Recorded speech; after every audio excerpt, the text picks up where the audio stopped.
Welcome back at the half here from the WEC. I'm Matt Provence and a special guest, senior San Antonio Brinson, with us potentially one final time. And I guess before we get going, San Antonio, thanks for all your thoughts and your help over the years. It's been a pleasure having you aboard. Thank you. Thank you for everything and the interviews and everything.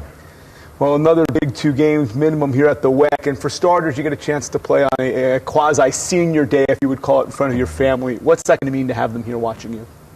It's going to mean everything, dealing with COVID and how it's affected the season all year, and not having fans. Just to see them up in the stands and getting to watch me play one last time for my senior is going to feel great. Now, it's interesting, too, because these could be your final 2 games at the WEC after 4 years of calling this arena your home. What does that mean to you in terms of just the ability to play here and finish it out here? It's like the WEC is a part of me. As we came in as freshmen, this was built the same year, and we've never played a game in another arena that we call home except for this one. So it's like kind of breaking ties with something that you build a bond with. And it's interesting, too, because in theory you could say these are 2 big games. Maybe it doesn't affect the seeding a ton, but how important would taking a sweep or getting some wins be heading into the America East tournament? I think it would just be a confidence booster. Of course, we're going to be missing a couple players tonight that are key to our success and key to what we want to do, but we're a team. We practice hard every day. We practice together every day, and we fight adversity every day. So if we can conquer this hill that we're trying to right now and get this sweep, it'll just be a tremendous confidence booster going into the playoffs. We talk about the postseason. I mean, this is what you play for. I mean, how excited now that it's tangible, it has a start date, is it for you as players to know that we have a chance again to do what we've always dreamed of doing, which was to win a conference tournament and get a chance to dance? It's just what you said. It's just like it's like excitement behind the fact that knowing that we have that chance, and going to having one more chance with my co-partner, co-captain Zach, is going to be fun to end with a bang. I'm going to ask you about that in a moment. We're going to step aside and take a quick break. More at the half from San Antonio Brinson after this timeout here on ESPN+. Back at halftime here at the WEC, finishing with San Antonio Brinson, a senior on this team. And, you mentioned right before the break Zach Cooks. I wanted to ask you, you guys are going to be linked together, 2 Georgia kids who came here and played and had 4 good years together. What has it meant to have that opportunity and that bond that may have formed here with your fellow co-captain?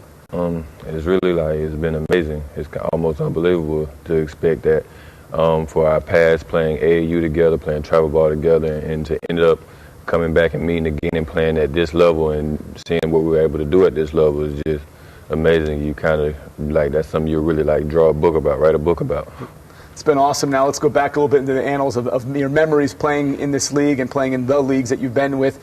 What maybe was your favorite game? I know you've had a couple of big personal moments, big team moments. What sticks out off the cuff, if I were to say, was your favorite moment or game here as a Highlander? Easily the 37 night.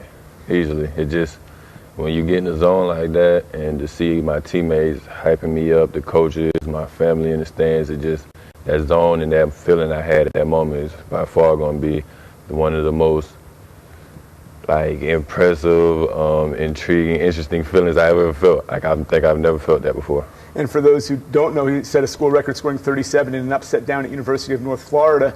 Obviously, that'll stand out. What about a favorite city or a place that we played as the Highlander program? Does anything stand out there? A fun place was Houston 2 years ago. Just the trip, the atmosphere of playing at their facility.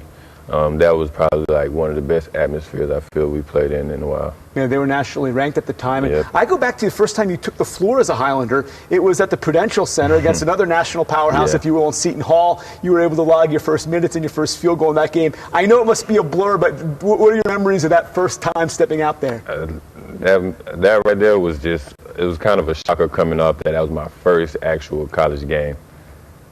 That was just really a shock, and it was a memory that's always going to be in my head. Yeah, you were there. You made it. Well, I know we got to wrap this up, but hopefully this won't be the last time we see you play, here at the WEC. It could be, but at the same time, best of luck. I know some more memories could yet still be made with a conference tournament and a punch a ticket maybe to a big dance at stake. So best of luck with the finish. Thank you. All right, senior San Antonio Brinson. I'm Matt Provence. Some highlights and stats coming up next here at the half on ESPN3.